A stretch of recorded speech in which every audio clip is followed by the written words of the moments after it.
KYB, Part 1, Chapter 2, Shadows Beneath the Mines. The town lived because of the mines. They weren't like the old world mines of coal or gold. These were deeper, stranger. They were carved where the asteroid's fragments had fallen a century ago. When the nuclear fire had shattered the rock, something unnatural had been born in the Earth's wounds. Energy crystals, they pulsed faintly with a ghostly glow, humming with power no one fully understood. The city, unnamed, unreachable, had built its empire on them. Every light, every machine, every breath of modern survival depended on those jagged shards of fused stone. And every shard dug from the ground was shipped straight to the city, leaving the mining towns in dust and hunger.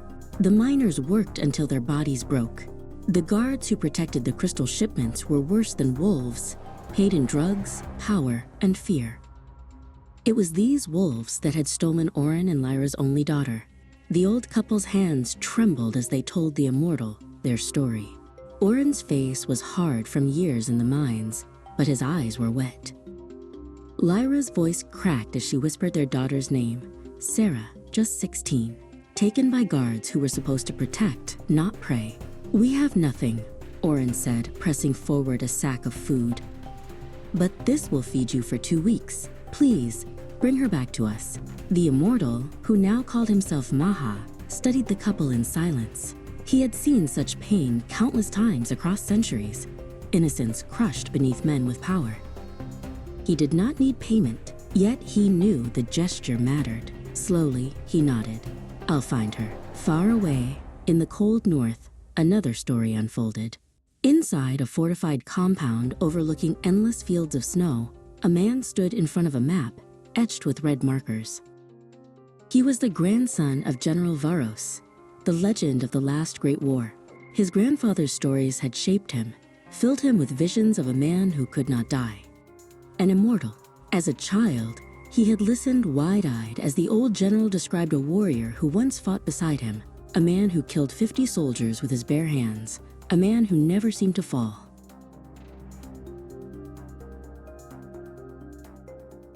The general had sworn that the immortal's name would outlive all nations. Now, as head of security for the northern mines, the grandson carried that obsession like fire in his veins.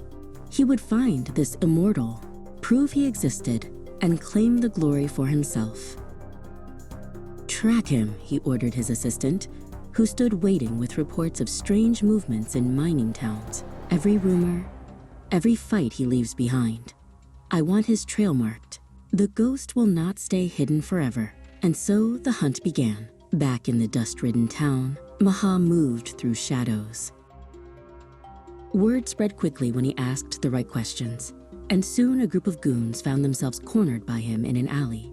Their knives and bravado were useless against his hands, and one by one, they coughed out what they knew.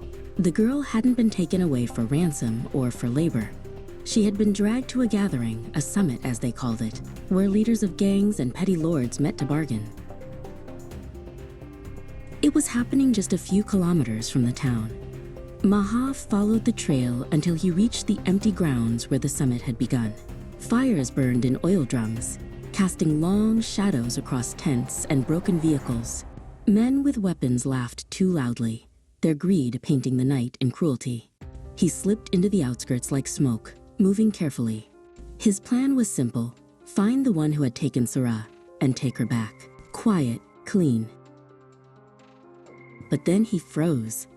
In the center of the gathering, under the harsh glow of firelight, a boy no older than 12, named Kale, was being crushed into the dirt.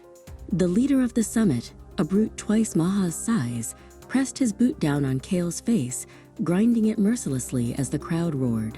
Maha's fists clenched, his heartbeat slowed, his eyes narrowed. And in that moment, the mission changed. To be continued,